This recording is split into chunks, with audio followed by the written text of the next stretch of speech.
Raquel Welch was Hollywood's #1 sex symbol for more than 2 decades. From her breakout in Fantastic Voyage, she became the face of a bold shift in American pop culture, an icon of sexuality during the Age of Liberation. Yet, in contrast to what most people imagined, Raquel always held firm to her conservative principles. She never appeared fully nude on screen.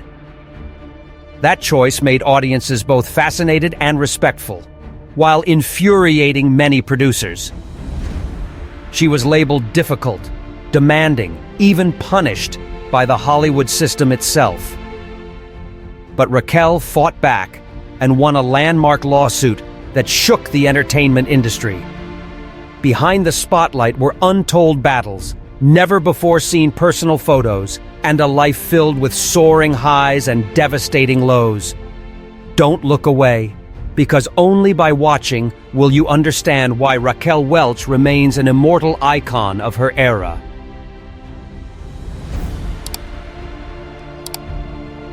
Raquel Welch. Born on September 5, 1940 in Chicago, she grew up carrying 2 contrasting yet fascinating heritages. Her father, Armando Carlos Tejada Uribe, was a Bolivian man from a highly distinguished family. One of his relatives, Lydia Guayler Tejada, would eventually become the first female president in Bolivia's history. Meanwhile, her mother, Josephine Sarah Hall, was an American of English descent, a descendant of the Mayflower passengers who arrived in the New World in the 17th century. Raquel was the eldest of 3 siblings, with a younger brother named James and a younger sister named Gail. In 1942, the family moved to La Jolla, California, when Raquel was just 2 years old. There she was raised in a disciplined household grounded in Presbyterian faith. Every Sunday, she dutifully attended services at Pacific Beach Presbyterian Church with her family. Like many artists in the making, Raquel began taking ballet lessons at the age of 7, dreaming passionately of becoming a professional dancer. Over time, her striking beauty began to reveal itself. By her teenage years, her early physical maturity and confident aura made her impossible to ignore. Local beauty pageants quickly added her name to their lists of winners: Miss Photogenic, Miss Contour, Fairest of the Fair, Miss La Jolla, and later the statewide title, Maid of California. From the outside, it looked like she was living the sweet dream of being adored. But the truth was far less glamorous. She once bitterly remarked, "People weren't complimenting me on my beauty every day. My mother or friends didn't say such things. That would have been embarrassing. I entered beauty contests for fun. I won because I knew how to walk in high heels, not because I was the most beautiful. My youth wasn't nearly as wonderful as people assume." At 17, her first blow struck hard. After a decade of intense training, her ballet instructor told her that her body was not suitable for professional dancing. At the same time, her family life shattered as her parents divorced. Raquel had no choice but to rise from the fragments. Refusing to give up, in 1958 she married her high school sweetheart James Welch, taking the surname Welch, the very name the world would never forget. She earned a scholarship to San Diego State College to study theater arts. Although she showed great academic promise, she soon left school to chase the real spotlight. She worked tirelessly for a chance on stage, performing with the Starlight Theater troupe in San Diego, delivering weather reports on a local TV station, and modeling to make ends meet.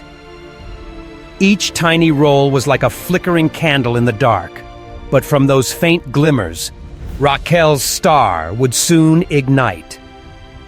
In 1959, she landed the lead role in the Ramona pageant, a famous outdoor play in Hemet, California, adapted from Helen Hunt Jackson's novel Ramona. Audiences saw in her a fresh beauty and the charm of a promising Hollywood newcomer. Yet no one could have predicted that just a few years later, the bright glamour would be replaced by harsh, unforgiving years in the spotlight.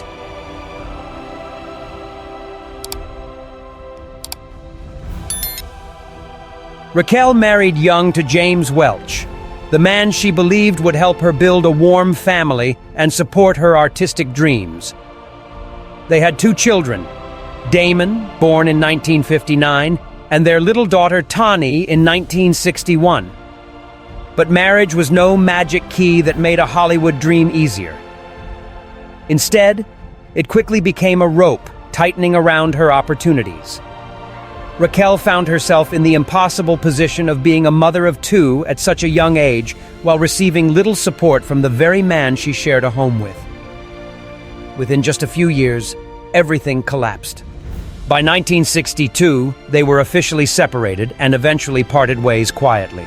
It was a period Raquel rarely liked to revisit, not out of shame, but because the emotional wounds were deep enough to make her lock that chapter away. A single mother in her early 20s, with no stable career, no financial foundation, and no one to reassure her that pursuing acting was worth the struggle. After her parents' divorce, each tried to rebuild their own lives, and they could offer her little more than practical advice: to give up the impossible dream.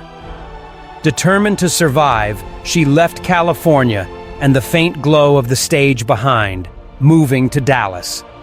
By day, she worked as a model for Neiman Marcus. By night, she served cocktails in bars, her smile nothing but a mask hiding constant worries. Her mother once handed her a copy of The Carpetbaggers, a novel exposing the brutal, ugly truths behind Hollywood's glamorous facade, hoping it would pull Raquel away from the film industry forever. But Raquel was never the type to surrender to warnings. The more she learned about Hollywood's cruelty, the more fiercely she wanted to prove she could survive it and conquer it. Fate still had plans for her. Instead of moving to New York, Raquel returned to Los Angeles in 1963. Her striking beauty helped her land appearances on television as one of the billboard girls on the Hollywood Palace and small guest spots on the shows of Red Skelton and Danny Kaye. They were modest steps, but undeniable signs that the train of her dream was still waiting for her to climb aboard.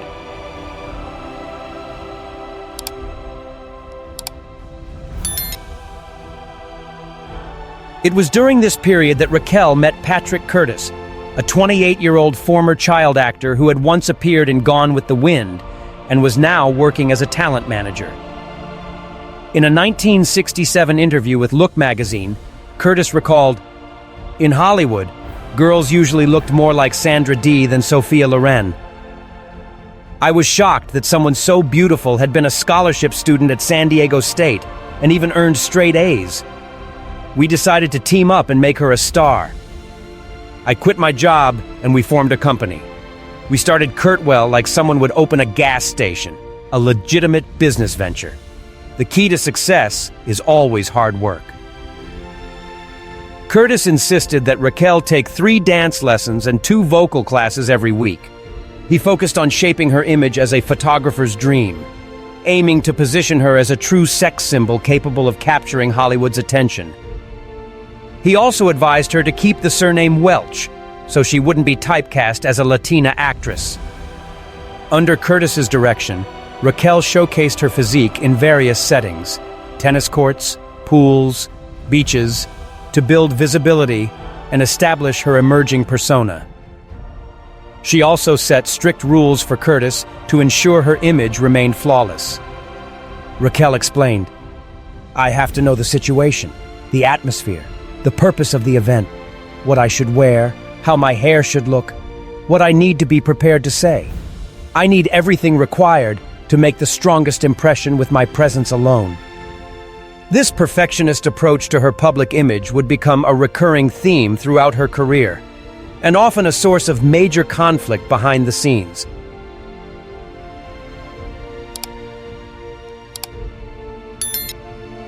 The transformation from beauty queen to sex symbol was paying off. In 1964, Raquel landed her first role on the big screen in Elvis Presley's musical film, Roustabout. The movie drew audiences mainly for Presley and veteran star Barbara Stanwyck, while Raquel appeared only in a minor part. Later that year, she earned another supporting role in A House Is Not a Home. produced by Joseph E. Levine, and based on the sensational autobiography of famed Madame Polly Adler. Although the film premiered 3 months after Roustabout, Raquel had actually completed her scenes earlier. She played one of Polly's girls in a gritty story set within New York's criminal underworld. Also featured in the film was Eddie Williams, who would later appear in Beyond the Valley of the Dolls. Raquel's name began to shimmer in the public eye when Life magazine featured her on October 2, 1964, in a photo spread highlighting Hollywood's newest promising faces. A striking image showed Raquel standing beside Mia Farrow, a bold declaration that Hollywood's drought of glamorous women is over. That headline not only caught the public's attention, but also raised expectations among industry insiders.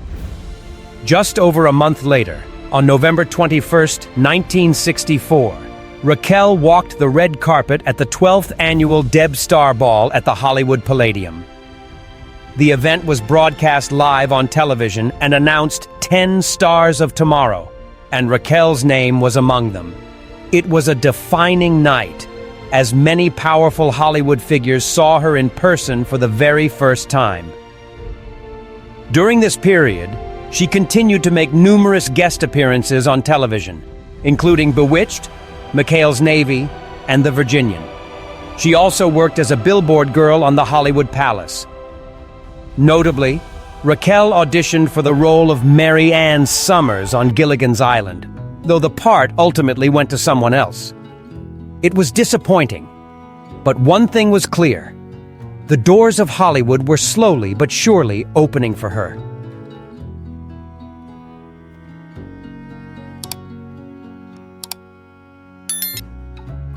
In 1965, Raquel had only one film released, A Swingin' Summer, a youthful rock and roll movie set at a sunny resort.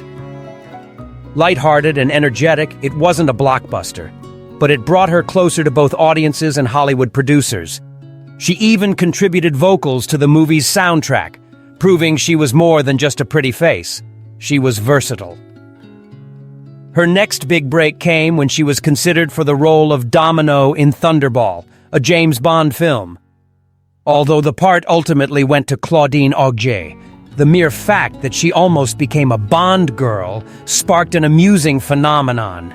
Many people genuinely believed she had starred in a 007 movie. In reality, she never did. But that misunderstanding showed just how powerful her image had already become. And then, true luck came knocking. At the Deb Star Ball, the wife of producer Saul David spotted Raquel and was instantly captivated. David, who was working on the Bond spoof film Our Man Flint for 20th Century Fox, urged the studio to sign her. With Curtis's support, Raquel inked a 7-year contract with Fox, guaranteeing at least 5 films.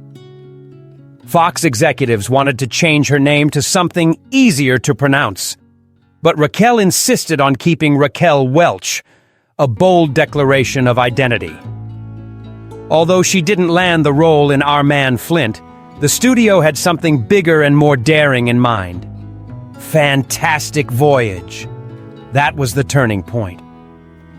Raquel was no longer just a fresh face. She was an icon on the verge of exploding into full stardom. Her path to the Hollywood A-list was now within reach.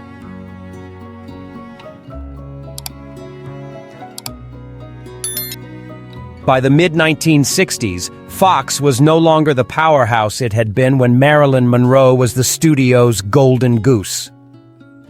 After the massive financial disaster of Cleopatra, Fox shut down for 9 months. When it finally reopened in April 1963, the lot had shrunk dramatically, from 282 acres down to just 76, with only 21 sound stages left in operation. At the center of this rebuilding effort was Richard D. Zanuck. He had started out in the story and publicity departments, rising quickly through the ranks until he became the studio's guiding force in production strategy by 1962. By 1967, he was executive vice president in charge of production. But Fox was no longer built on ironclad exclusive contracts with stars like in the old era. Audiences had changed the way they consumed entertainment. Movies were no longer the only spectacle in town. Television was quietly pulling millions of families back into their living rooms. Darryl F. Zanuck once admitted a harsh truth. Today's audience is a mystery. A filmmaker could pour their entire soul into a project. Critics might rave about it, but if the box office stayed cold, all those efforts would simply vanish into thin air. And that was exactly when Raquel Welch stepped into the chaos. Her second major role came in Fantastic Voyage, a science fiction adventure set in 1995. In a skin-tight diving suit, Raquel played Cora Peterson, the sole woman on a team of miniaturized scientists traveling inside a human body to save a dying man. The story itself may not have been groundbreaking, but its technology and visual effects made Fantastic Voyage a milestone. The film won an Oscar and grossed $5 million. On screen, Raquel's beauty and poise made it impossible to look away. Off-screen, she fell for her co-star, Stephen Boyd, and openly expressed her feelings. Ironically, the Irish leading man remained completely indifferent to the woman the entire world seemed to adore. It was a quiet, emotional wound Raquel rarely spoke about. Following the film's success, Fox signed her to a non-exclusive contract, giving her more freedom than the traditional Hollywood stars before her. She was allowed to work with other studios and take greater control of her own career. So Raquel, along with her manager Patrick Curtis, headed for Europe, specifically Rome, determined to stir up publicity. The strategy worked almost instantly. Raquel was everywhere, cameras flashing non-stop. In Italy, she became the Golden Muse because every photograph of her could fetch a high price. Her allure and rising stardom practically guaranteed it.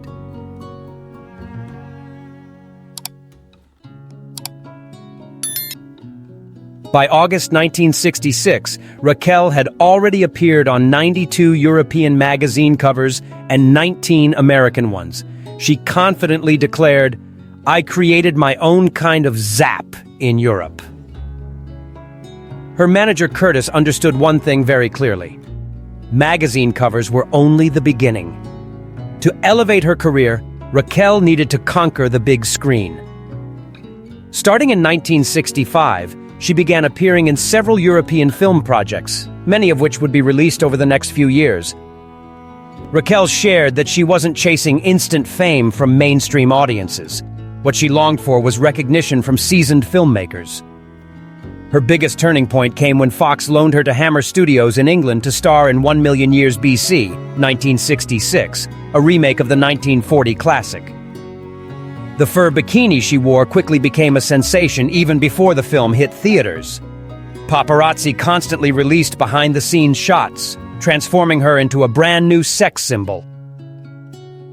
Much like how social media today can make a single image go viral worldwide, Raquel's prehistoric bikini photos spread at lightning speed through international press. The impact of those images lasted for decades.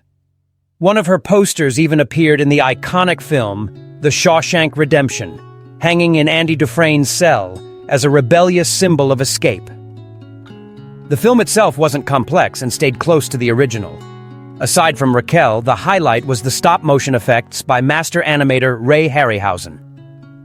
With a bold marketing strategy, Fox pushed the movie with the tagline, "Raquel Welch and the first bikini in history."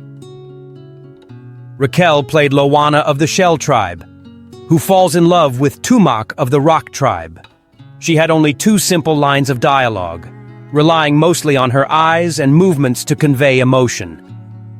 Even with minimal dialogue, the New York Times praised her as a magnificent living monument to womankind. The movie grossed $2.5 million at the box office, cementing her status as Hollywood's ultimate beauty symbol.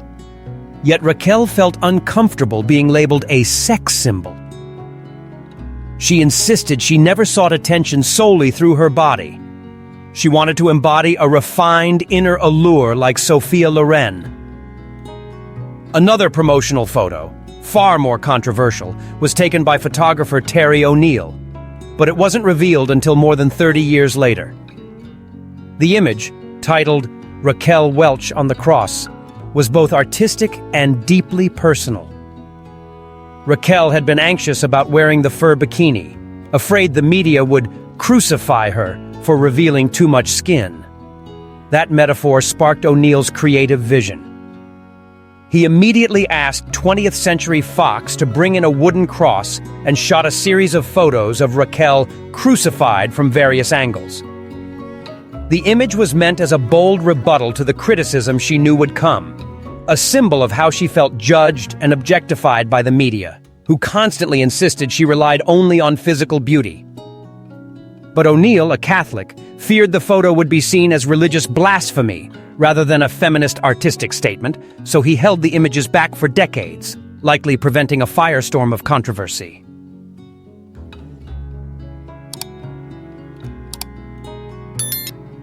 On February 14, 1967, Raquel Welch married Patrick Curtis in a civil ceremony in Paris. She chose a short, daringly crocheted dress, so sheer it challenged every norm of the era. Within seconds, cameras exploded like fireworks, reporters shoved their way forward, and the city hall turned into a chaotic stage. Raquel understood the power of imagery, and she deliberately made herself the center of attention. That moment also marked the beginning of a new chapter full of challenges. Shoot loud. Louder. I don't understand. The European film Raquel hoped would be her artistic breakthrough ended up being a painful setback. She starred opposite screen legend Marcello Mastroianni as Tanya Montini, a wealthy woman entangled with an unstable man. The idea sounded exciting, but the result was a box office disaster, torn apart by critics. The insults were sharp as knives. She appears on magazine covers more than she does on screen. Now we understand why. Another critic mocked cruelly. Her acting ranges from her bust to her hips. Right after that blow, Raquel returned to Hollywood in Fathom, a spy adventure film shot in Spain. The story was disjointed, the dialogue minimal, but Raquel's white bikini became the only thing audiences remembered. Critics were merciless. Roger Ebert even gave the film 0 stars. And yet, there was a flicker of hope amid the accusations. The New York Times acknowledged that Raquel was beginning to act, saying she brought a playful boldness that matched the film's spirit. She wasn't perfect, but she was improving. Raquel was never the kind of woman to stay silent under pressure. When tensions flared between her and co-star Anthony Franciosa on set, she responded with unwavering confidence. I don't live to be liked. I do what's right for me. Hollywood needs fighters. I want to control my own life. She understood exactly where she stood in the ruthless cinematic machine.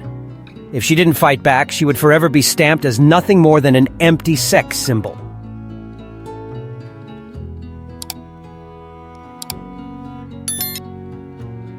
By late 1967, she took on the role of Lillian Lust in Stanley Donen's Bedazzled. It was a small part with just a few lines, once again showcasing her body, but the film still drew attention because of her appearance. Variety wrote, "No surprise she's undressed again, and it's definitely worth seeing." A compliment, delivered with a sweet yet stinging sarcasm. Meanwhile, her career choices were not entirely in her own hands. When Fox prepared to produce Valley of the Dolls, Raquel was selected for the role of Jennifer. It could have been her golden opportunity. However, she turned it down. She refused to become another Marilyn Monroe, another sensual icon consumed by expectations and tragedy. That decision led Fox to suspend her contract. Richard Zanuck, the studio head, stated, "She did the screen test. Testing and then refusing the role is unacceptable. That's why she's suspended. Later, I'll let her come back. Raquel rejected the role because she was determined to escape the stereotype of a hollow sex symbol.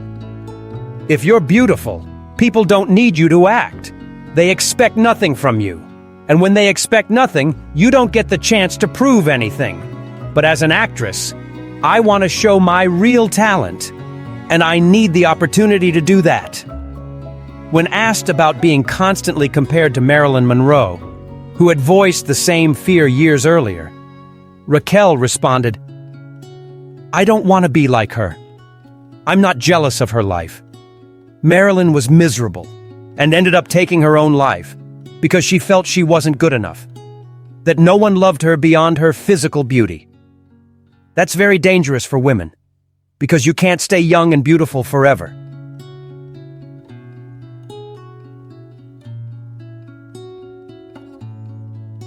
Raquel's first film release of 1968 was the biggest bundle of them all, shot during her time in Italy in 1966.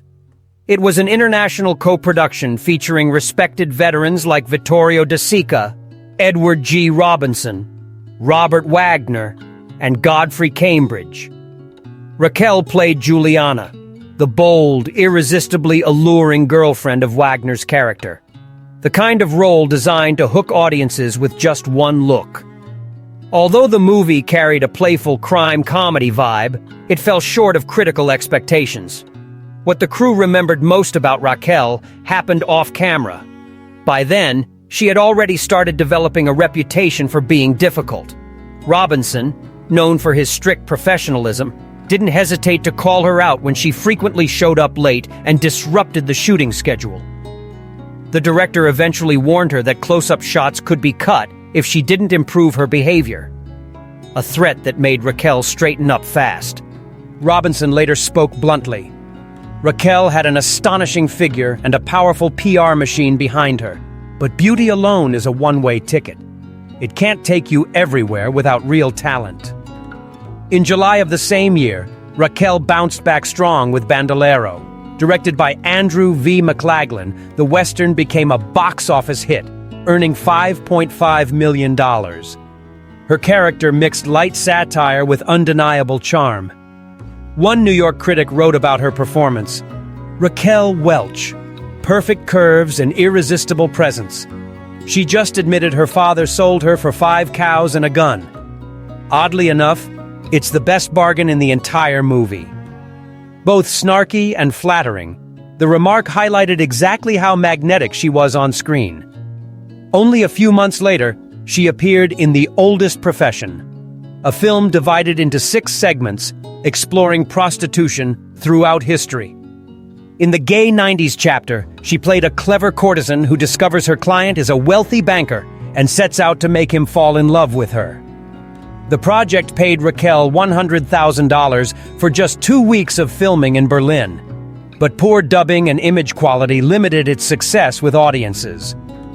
Toward the end of the year, Raquel starred opposite the legendary Frank Sinatra in Lady in Cement, the sequel to Tony Rome. Critics panned the film, but Sinatra's charisma remained magnetic. She later said he was the most naturally compelling man she had ever met. By this point, Raquel had proven herself a box office powerhouse and was being celebrated as Hollywood's newest superstar. When asked about the title, she replied, "Yes, a superstar is always put on a pedestal. Elizabeth Taylor is always showing off. Sophia Loren rose from nothing, and her success inspires admiration and status. For me, success isn't about social standing. It's about being satisfied with yourself. I don't want people to think I'm some kind of warrior goddess, some Amazonian superwoman."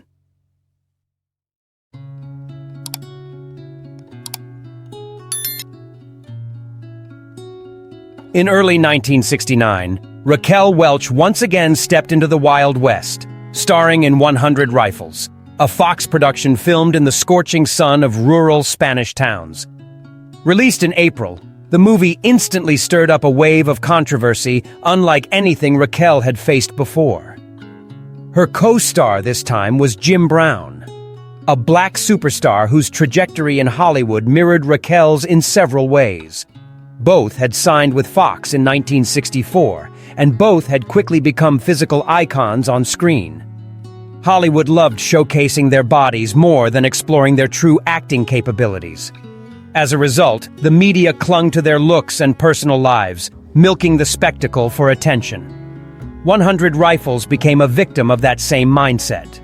Instead of highlighting the story or performances, the spotlight was overtaken by rumors and behind-the-scenes drama between Raquel and Brown.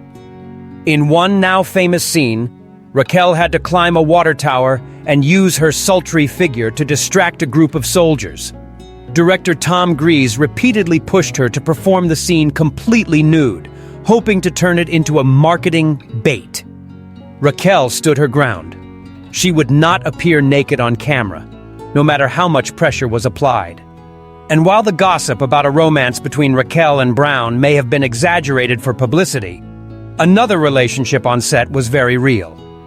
Raquel began seeing Spanish actor Sancho Gracia, who only had a minor role in the film. When her husband, Patrick Curtis, found out, he reportedly chased Gracia around their hotel in Almeria with a gun, sparking a full-blown scandal.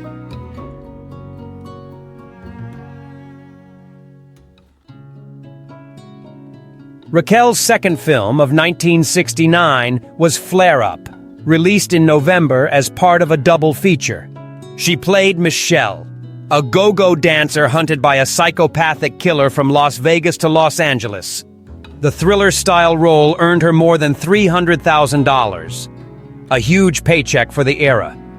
What caught many eyes this time was that Raquel was no longer being exploited purely for her physical allure, except for a brief nightclub sequence at the start. Fox was clearly experimenting, eager to prove she could stand on her own without relying solely on sex appeal. From that mindset came a bold decision. Fox purchased the rights to Gore Vidal's controversial novel, Myra Breckenridge, for a film adaptation. The story centered on a transgender character, highly provocative and socially explosive in an industry that, by the early 1970s, still lacked basic sensitivity to gender issues. The project carried enormous risk and was bound to clash with conservative attitudes. Yet Fox believed that very boldness could spark a breakthrough. Initially, several major stars were considered: Anne Margaret, Elizabeth Taylor, but in the end, it was Raquel Welch who landed the role, a choice meant to guarantee public attention while pushing her beyond the label of Hollywood's hottest sex symbol.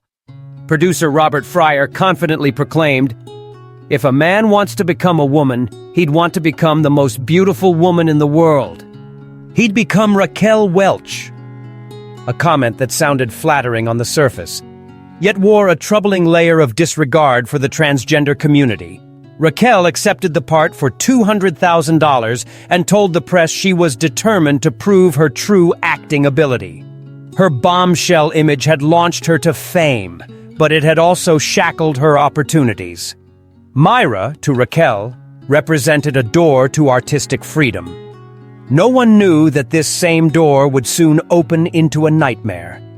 The production assembled a lineup of larger-than-life personalities. Fox even persuaded Mae West to return to the screen after years of retirement, playing a glamorous talent manager. Audiences buzzed with anticipation for a fierce showdown between two iconic beauties of two different generations. But from the very first days on set, chaos began to unfold.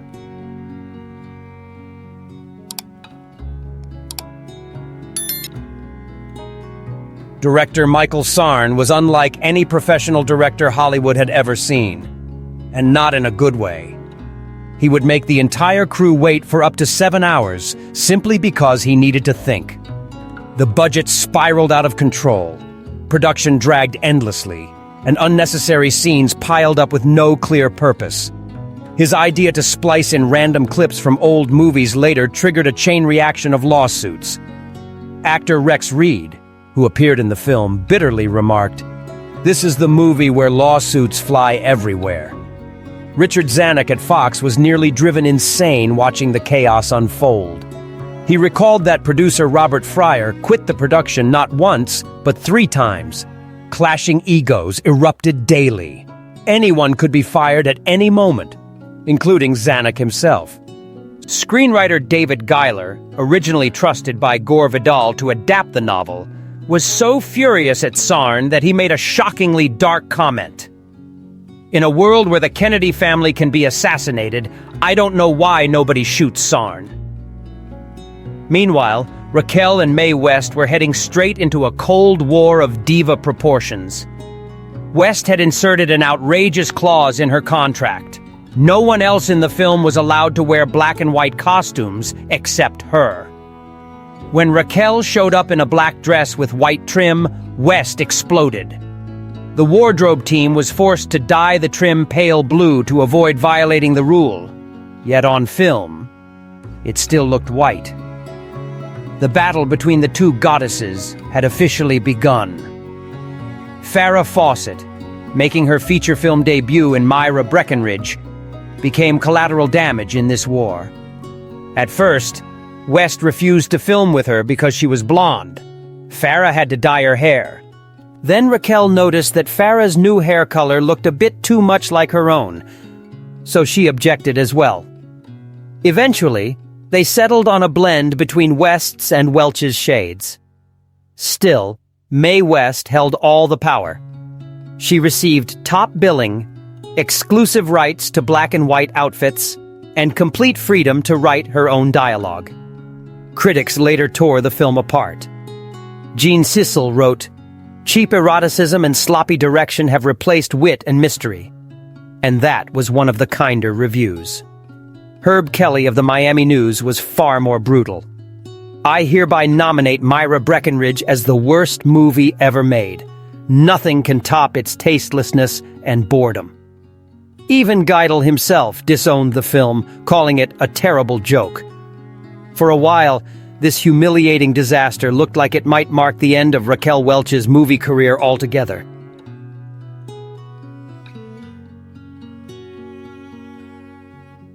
Yet despite everything, Raquel still found opportunities to prove herself in the 1970s. January 1970 marked her comeback across multiple fronts with the release of The Magic Christian, a shocking, satirical comedy stacked with big-name stars, and Raquel appeared in just a single scene. She played a whip-wielding nun who briefly appears on a lavish cruise ship, symbolizing the film's message that everyone has a price. Even with only a few seconds of screen time, tabloids went wild. Promotional posters were plastered with Raquel brandishing a whip. She understood perfectly. Sometimes one glance is all it takes to make audiences remember you forever. Not long after, she set the stage on fire at the 42nd Academy Awards. Leaning seductively toward the microphone, she presented the Best Visual Effects category and mischievously quipped, "And here are two of them right here." A playful nod to her famous curves, and instantly the hottest moment of the night. It was the kind of bold charm only Raquel Welch could pull off. If someone said that in the 21st century, the room might freeze in terror. Times change, but Raquel's name always finds a way to spark conversation. When New York Daily News asked how she viewed her career at that point, Raquel responded with a level of honesty that startled many. She admitted most of her roles had been camp, imposed by the studio rather than chosen by her. "If the role is stereotyped, I'll still give it everything I've got. No one can tell me to stay small." It was a declaration of self-ownership in a Hollywood full of labels and limitations. That same year, she starred in her own CBS television special titled Raquel, featuring legends like John Wayne, Bob Hope, and singer Tom Jones. Raquel even dared to parody Mae West, the very woman who had once treated her as a mortal rival.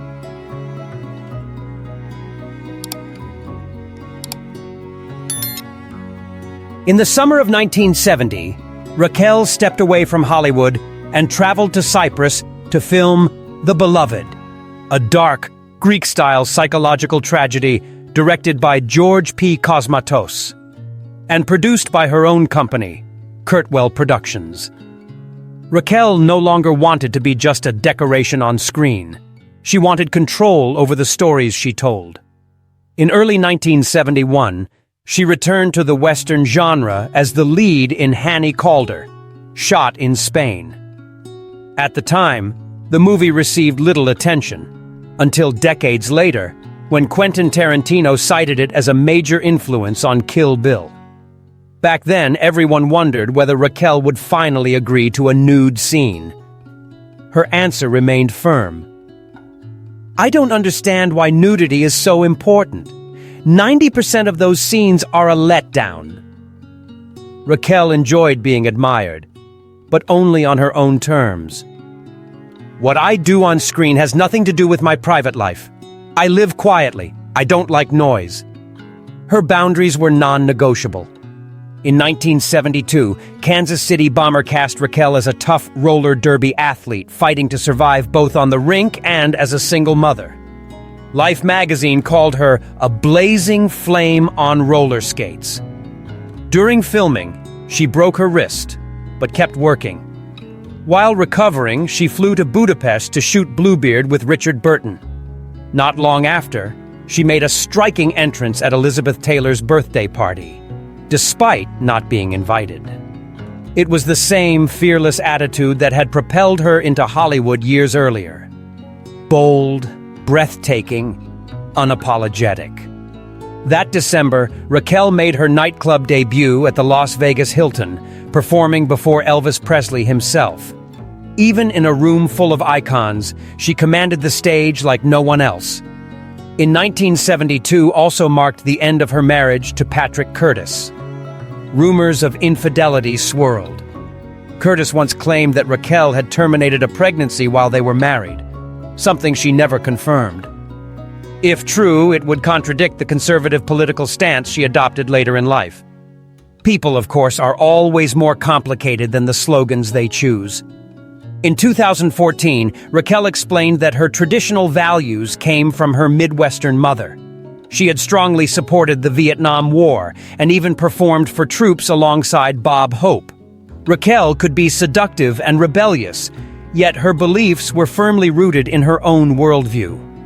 After the divorce, she remained a tabloid magnet through romances with football star Joe Namath, producer Robert Evans, and comedian Freddie Prinze. No matter who she loved, no matter how closely the world watched, she always carried herself with the bold confidence of someone who understood her own worth.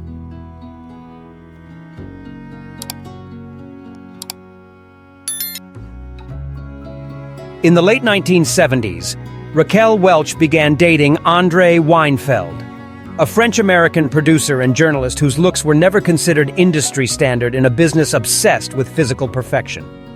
The French press cruelly dubbed them Beauty and the Beast.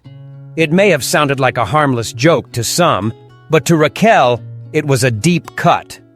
She had grown too used to being viewed as a walking statue, while the man beside her was dismissed as someone riding on his wife's fame. Yet Andre became her strongest emotional anchor. On July 5, 1980, they chose Cabo San Lucas, Mexico, as the place to exchange vows. It wasn't a lavish Hollywood wedding, but a rare private moment between two people trying to leave behind all the whispers and mockery. Raquel truly believed she had finally touched peace. But that peace was fragile. In early 1983, during what was meant to be a rekindling getaway in Martinique, Raquel suffered a miscarriage at just 3 months pregnant. Physical pain was one thing, but the shattering of her dream of becoming a mother again left her hollow. Andre stayed by her side, holding her up with quiet devotion, but life wasn't done testing her. Right then, Raquel's career was swept into another storm. MGM's film Cannery Row was supposed to be her triumphant comeback to the big screen. Instead, it marked the beginning of a years-long battle. She was suddenly fired from the role, accused of breaching her contract simply because she preferred to do her own hair and makeup at home. The young and rising Deborah Winger instantly replaced her, and Raquel was labeled difficult and a fading diva clinging to old-fashioned star treatment. Many would have taken that slap and walked away quietly. Not Raquel. She refused to let her reputation be buried under lies. With attorney Edward Masry, she filed a lawsuit against MGM seeking $24 million. The studio retaliated ruthlessly, smearing her character in the press. Headlines mocked it as the last desperate thrash of a has-been beauty queen. But this time, the jury didn't side with power. They saw a woman wronged. Raquel won and was awarded $10 million. When she raised both fists to the sky in the courtroom, it wasn't just the joy of a victor. It was the voice of countless actresses who had been belittled and dismissed for generations.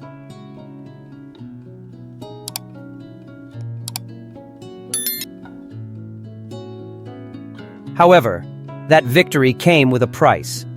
She later admitted, "I kept my dignity, but I traded away my future in Hollywood." From that moment on, leading roles in major films stopped coming her way. The irony was that Cannery Row itself turned out to be a complete flop, earning just over $5 million domestically. MGM lost money, but Raquel lost her trust in the industry she had helped make glamorous. Unwilling to give up, she pivoted to television and the stage.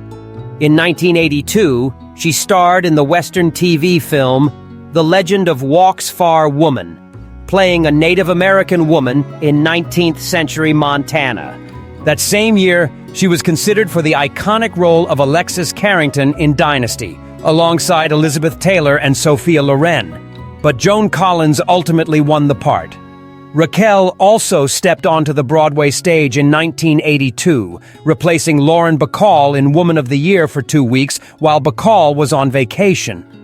Taking over for Bacall was intimidating, but critics praised Raquel's performance. The following year, she was invited back on a new 6-month contract. In 1987, Raquel played the lead in the TV movie Right to Die, portraying a college professor and mother with ALS who decides to end her life with dignity. The role earned her a Golden Globe nomination for Best Actress. By 1992, her marriage to Andre Weinfeld had ended. Raquel entered quieter romances, seemingly trying to protect a heart that had endured too much turmoil. But love was never gentle with her. In 1996, she dated former boxing champion Gary Stretch, a man younger than both of her children. That same year, she met Richard Palmer, owner of the Mulberry Street restaurant chain. They married 3 years later. Yet the relationship felt like a gamble lacking trust. Palmer was accused of using her name to gain access to VIP social circles. They separated in 2003. Professionally, Raquel kept reinventing herself.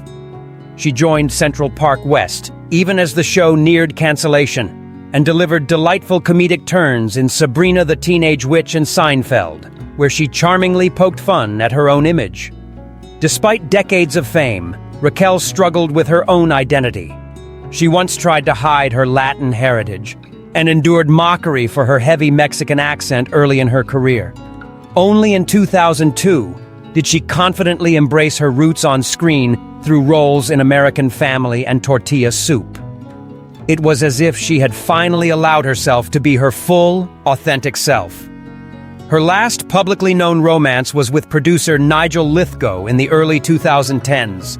Still, love never provided her with lasting peace. The only permanence in her life seemed to be faith. A devoted Presbyterian, Raquel regularly attended a small church in Glendale. She described it as a place of simplicity and kindness, a world away from Hollywood's glittering spotlight. In her final years, Raquel quietly battled Alzheimer's disease. On February 15, 2023, she passed away from cardiac arrest in her Los Angeles home at the age of 82. Her daughter, Tawny Welch, continues on the artistic path her mother once carved.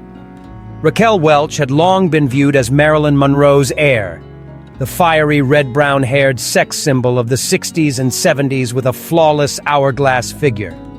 Playboy called her the most desired woman of the era.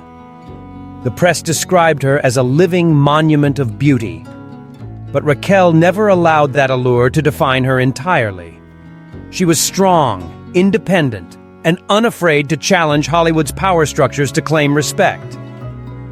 Being a beauty icon often made her misunderstood, judged, especially as social standards shifted over time. Yet no one can deny her influence on modern beauty standards and the confidence she inspired in women everywhere. Raquel once said, "Being a sex symbol is a great honor, but it's hard to sustain a long career when you're trapped in that box." Perhaps what defined Raquel Welch wasn't merely her breathtaking beauty, but her relentless will to rise and keep writing her own life story, even when Hollywood only wanted to admire her as a decoration.